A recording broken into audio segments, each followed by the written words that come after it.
तर ह्यो ब्लॉग असा नरक चतुर्दशीचो. आज मी व्हिडिओच्या क्लिपांका माझ्या शब्दांची सांगड घालण्यापेक्षा मी तुमका माझ्या लग्नाच्या आधीच्या दिवाळीबद्दल थोडक्यात सांगते. तर माझो जन्म कोकणातल्या सिंधुदुर्ग जिल्ह्यातल्या कुडाळ तालुक्यातलो. तर नरक चतुर्दशी दिवशी वाडीतले सगळे पोरगे मिळून सकाळी फाटेक नरकासुरा जाळतात आणि प्रत्येक घरातली सगळीच माणसं सकाळी फाटेक उठणा लावून न्हातात आणि ओल्या अंगानं तुळशीकडे जातात आणि गोविंदा गोविंदा गोपाळा असा म्हणान कारीट फोडतात आणि त्याच्यातलीच एक बी उचलून आपल्या कपाळाक लावतात. नंतर मग हे गावठी पोह्यांचे जे गोडे पोहे तिखट पोहे केलेले असतात ते खातात आणि उकडलेली रताई खातात. फराळ तर कोणाकडे दिसाचो पण नाही. ही फराळाची पद्धत आता खय कोकणात चालू झालेली ह्या सगळा खाऊन झाला की कोयती घ्यायची, थंडाची जी 1.25 लिटरची बाटली असतली ती धुवून सून त्याच्यात पाणी भरायचा आणि भात कापूक शेतात जायचा. कारण शेतातली पिकलेली भात हलांडुलान माने उंचावून शेतकऱ्याकडे बघित असतात.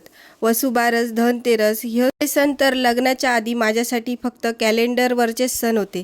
पण पाडव्याच्या दिवशी मात्र गाई म्हशींच्या वाड्यात शेणाचो वाडो करून कार्टांचो राखणो त्यांचोच बैल करतात आणि त्या वाड्याची पूजा करून नैवेद्य दाखवतात. थोडक्यात काय, आपल्या गाई म्हशींबद्दल कोकणातलो शेतकरी मात्र नक्कीच कृतज्ञता व्यक्त करता.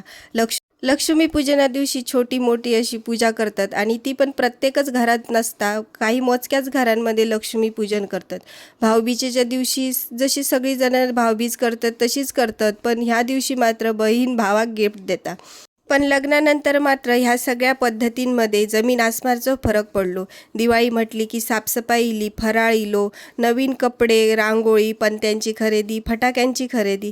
असं माझं सासरमध्ये आणि माहेरातलो फरक.